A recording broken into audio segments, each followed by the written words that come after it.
आं बेखौनो बुंनो सानोदि आङो गावनिनो मेथाइफोर आङो दिहुननानै रायजो राजाफोरनो मोजां मोजां मेथाइफोरखौ होलांनो सानो। आंनि बेनारावथ' आङो बिदि मोननै मोनथामसोल' दिहुनदों ओमफ्राय बिदिनो आब'रिया ब्रह्मनि आरबि फिल्म प्रडाक्सन आरो लेहेर फिल्म प्रडाक्सनावबो आङो बिदि मेथाइया जाबाय गोदान आंनिनो बैसागो थरिर' रिर' ओमफ्राय बियो बे सप्तायावनो फैगोन आरो प्रडाक्सननि मुङा जाबाय अनजालि सना।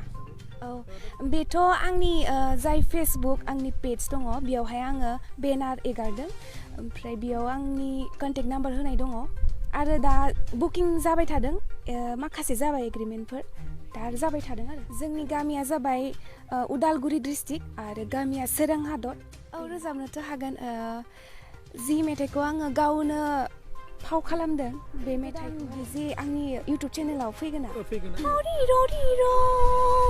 सिफुं सुनायजों प्रियगम दागम खाम दामनायजों गोसो आंनि बोदोर जादों रंजाबायनोसो गोसो जादों देग्लायनि बैसागुआव हायला हुइला बागुरुम्बा। गिबियावनो आङो आंनि खुलुमनायखौ जासिहरग्रोयो आरो नायगिरि रायजो राजा नोंथांमोननिसिमबो आंनि खुलुमनायखौ जासिहरग्रोयो।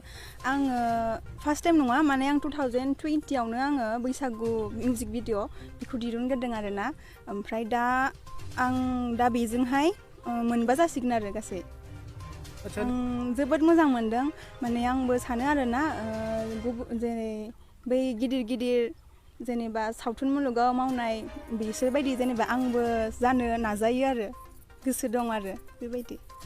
ओरैनो बे नोंथांनि शुटिं खालामनायाव ओरैनो रला नोंथाङा हारसिं ना बेयाव सोरबाफोर थाबावगोन मोसानाय मानाय बा एक्टरनि रल बेफोरबायदि? एक्टरनि रलथ' गैया बेयाव माने साइडआवहाय माने ग्रुप डान्स दं आरो आंजों लोगोसे। ओरैनो खैदिनसो लाबावगोन बे? ओरैनो दिनैनो लास्ट बायदि जागोन आरो। माला फैगोन ना बुंदों रिलिज जागोन ना? ओरैनोथ' बे सप्तानि गेजेरावनो फैनो गोनां। दाबो डेटखौ फिक्स लाथ'वाखै? ओंहो लाथ'वाखै। आচ্ছা बेजों लोगोसे दानि लाइमोनफोरखौ नों मा खावलायनो सानो माने गोबां बेफोरबायदिनो माने मोसानो हाग्राबो दङ बा रोजाबग्रा दङ खिन्थु बेफोर प्लेटफर्मखौ मोनाखै। आं बेखौनो बुंनो सानोदि